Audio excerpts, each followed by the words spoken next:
오늘 한국 사회의 민족주의는 열린 민족주의라고 특징 지을 수 있겠습니다. 그것은 종족적 민족주의가 퇴조하고 있기 때문입니다. 무엇보다도 제노포비아가 감소하고 있습니다. 그 이유는 이제 외국인 주민들이 이제 증가하고 있고요.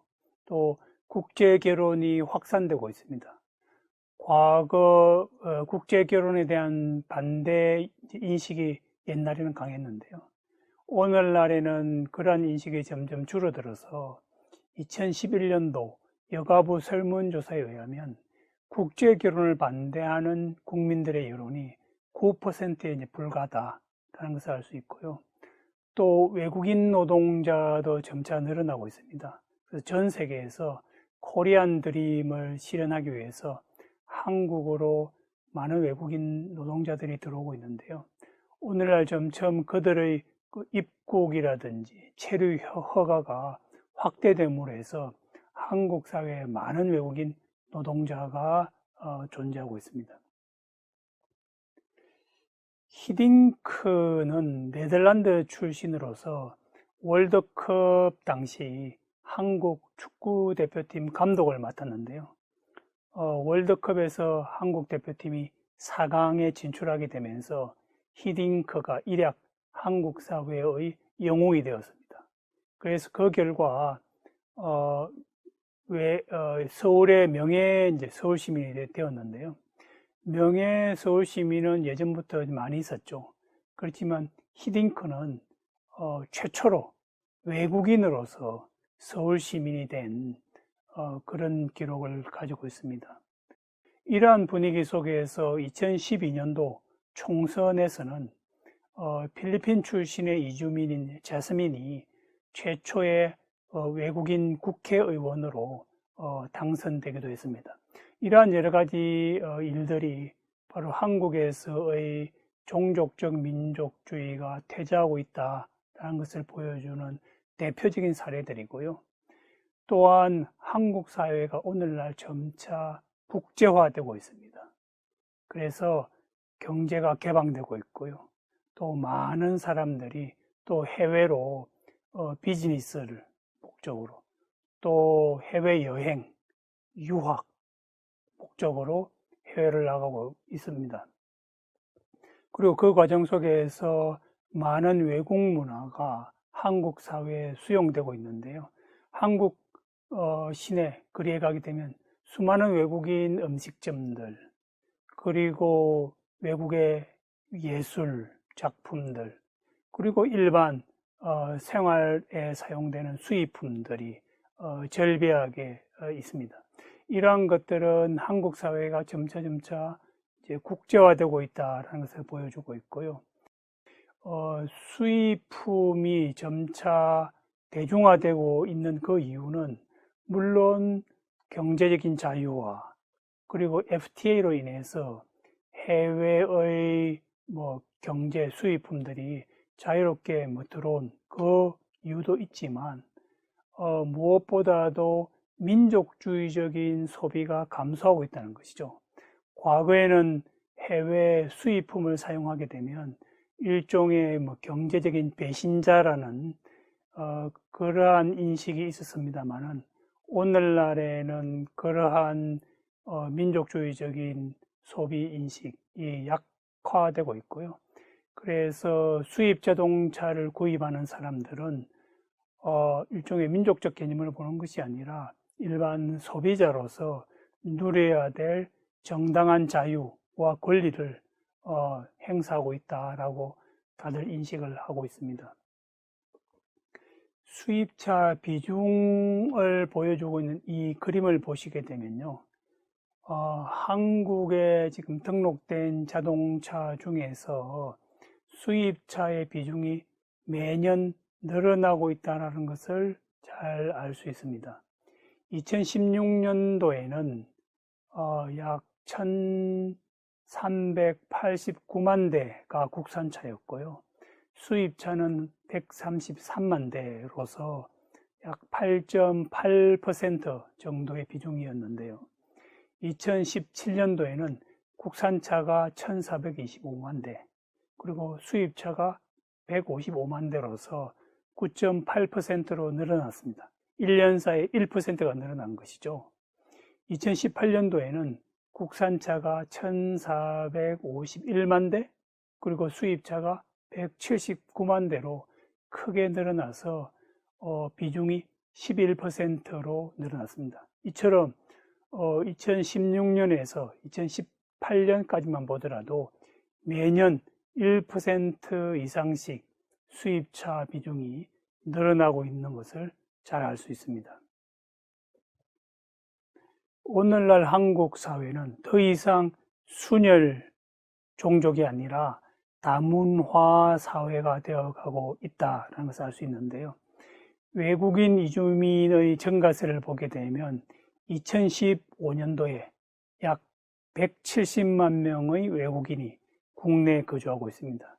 이들은 거의 대부분 노동자 그리고 장기 유학생으로서 한국에 살고 있는 외국인들이고요.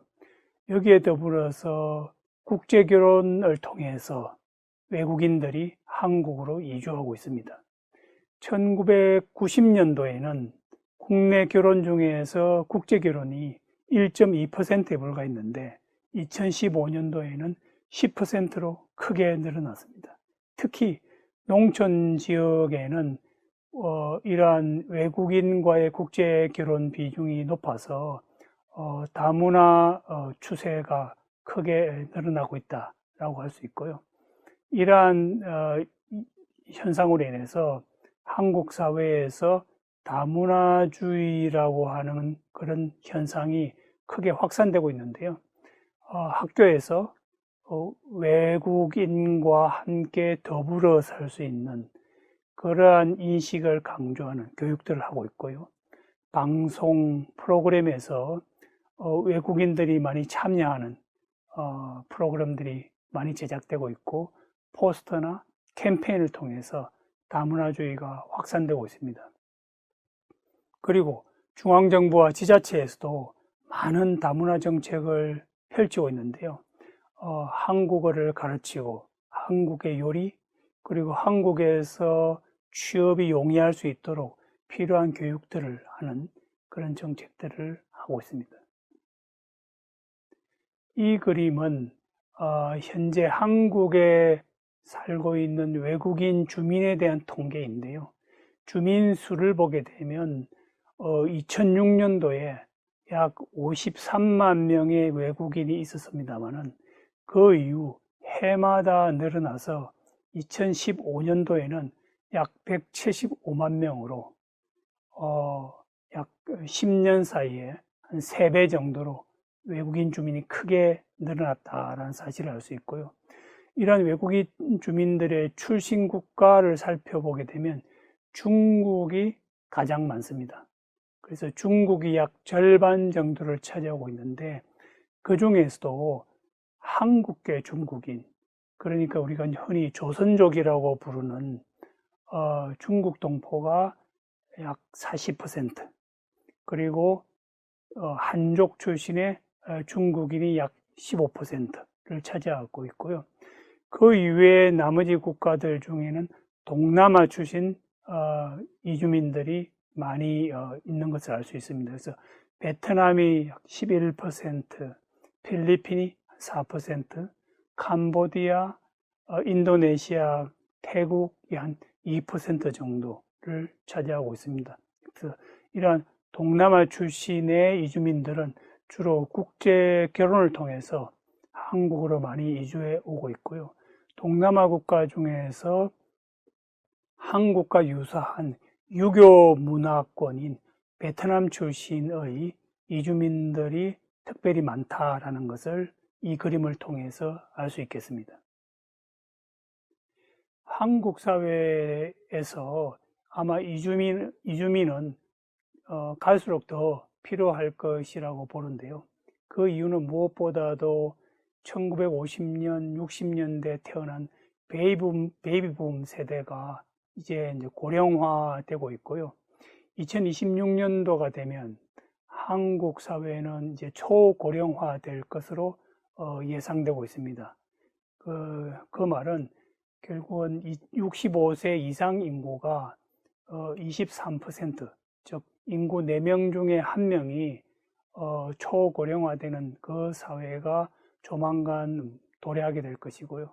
그렇게 된다면 결국은 경제 성장도 둔화하게 될 그런 전망입니다. 그래서 전망치를 보게 되면 2030년도에 경제 성장률이 평균 1.7%가 될 것으로 전망되고 있습니다. 이런 여러 가지 미래 전망 수치를 감안해 볼 때 이제 한국은 방어적 민족주의라고 하는 개념에서 우리와 그들을 나눌 것이 아니라 어떤 해외 외국인들이 한국에 자유롭게 올 수 있도록 어떤 열린 민족주의로 변화 발전해야 될 그런 시기가 되었고 또 그러한 분위기가 많이 조성되고 있다라고 말씀드리겠습니다. 수업 내용을 요약하면 한국은 삼국 통일 이후 1000년 이상 단일민족 국가를 유지하였습니다. 한국의 민족주의는 종족적 특성이 강합니다. 그렇지만 최근 한국 사회가 국제화, 다문화 추세를 보이면서 종족적 민족주의의 변화가 나타나고 있습니다. 한국의 민족주의가 강화된 시기는 일본의 식민지 지배를 받게 된 시기이며 독립을 위한 저항의 차원에서 민족주의가 형성 발전되었습니다. 한국에서는 불행한 근대사로 인하여 방어적 민족주의가 강하였지만 산업화와 민주화에 성공하는 등 민족적 자부심이 커지면서 최근 그 성격이 변하고 있습니다. 이주민과 국제결혼이 늘어나면서 제노포비아가 사라지고 있으며 외국인에 대한 관용과 공존을 강조하는 교육을 하고 있습니다.